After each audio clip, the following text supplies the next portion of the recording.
rent a llama. When Marco slept, he dreamed. His dreams were always the same. He was back in Ecuador on horseback, tucked in behind his abuelo. As they rode among herds of sheep and llamas, the animals clambered up rocky slopes beneath a dome of a violet sky.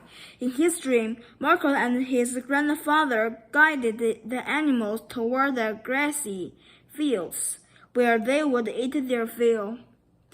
Then morning would come, and Marcos would wake from his dreams, and his worries these days always seemed the same. Life was so different now. How would he ever fit in here in America? Were there any friends to be had in a classroom of new faces? Would he ever master his strange language called English? Marcus' mother worried too. She wanted her son to be happy in his new home. Every morning, she made him a delicious breakfast and offered kind words of encouragement before sending him off to school. One Monday, she reminded him that it was a special day for him. Marcus, today you are taking a trip with your class, remember? She said gently. You are going to a ranch. Marcus nodded. He had remembered. He just didn't believe it was anything to get excited about. We used to live on a ranch, Mama, he said sadly. That was in Ecuador. Marcus, I am sure American ranch will be a bit different, she said. Yes, Marcus sighed, just like everything else here. At school, the other students were very excited. They live in the city and knew little about farm animals. To them, the trip would be a great adventure. Marcus chose seed partners for a bus ride for Lost the Hobbit, and his classmate chose seed partners for the bus ride to the ranch.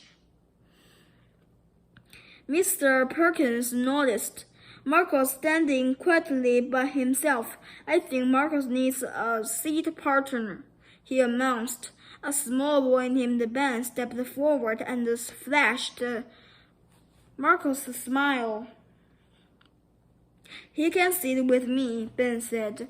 Have you ever been to a ranch, Marcus? Asked Ben. Only in Ecuador, Marcus replied. I go to this ranch every week to care for my cow, said Ben. Marcus' eyes widened in surprise. You have a cow, Ben laughed. Well, sort of. I don't really own her. I just take care of her. Marcus was very confused. Don't worry, I will show you when we get there, Ben promised. When the bus arrived and opened its doors,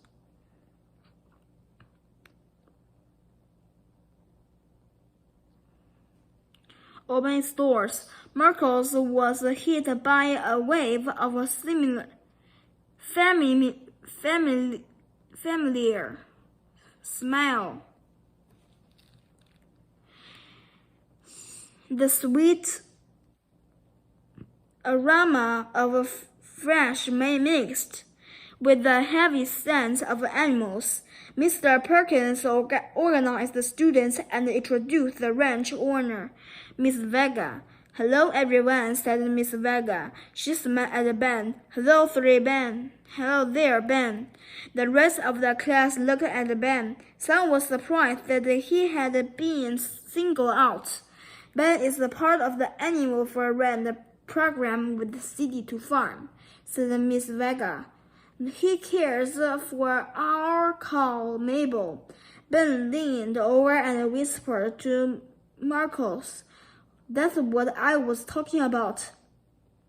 What city to farm? asked one girl. Maybe Ben can explain the program to the rest of the class, said Mr. Parkins. Ben turned around the face to the group. City to Farm is an organizer for young people, he said. It has in-class all over the world. Grown-ups introduce the city kids to what life is like on a farm. I am interested in farm animals, but I live in an apartment. Can you imagine keeping a cow in an apartment? The class laughed. So Ben said, through City to Farm, Miss Vega rents Mabel to me. I don't pay to rent her. I just sign an agreement to take care of her. My mom drives me here after school 3 days a week. Why don't we talk to walk so you can meet Mabel, said Miss Vega. Ben led the rest of the students into a large barn with many stalls. Marcos squinted to see in the barn's dim light. What he saw made him stop in his tracks. There in the second stall was a llama. Marcos began speaking softly to the animals in Spanish, as if it understood. The llama bent its long neck toward him. Marcos reached up and stroked the gentle animal's fur as it nibbled on hay. Miss Vega watched Marcos with interest. Do you like llamas? She asked. Marcos nodded. Yes. He replied shyly. My grandfather had a ranch in Ecuador with many llamas. Paco here came from Ecuador too, said Miss Vega. He is sort of a test. We are going to try to raise a llama for wool. That is what my grandfather did, Marcos said. He raised sheep too. Yes, Vega looked at the boys thoughtfully. Maybe you could help us. Marcos looked surprised. Me? He asked. Miss Vega nodded. I could rent Paco to you just as I rent Mabel to Ben. Marco's eyes widened. You would let me take care of Paco? He asked. Miss Vega smiled. See, she said. Marcos heart soared as he returned to his classmates. Ranches might be different in the United States, but llamas were the same.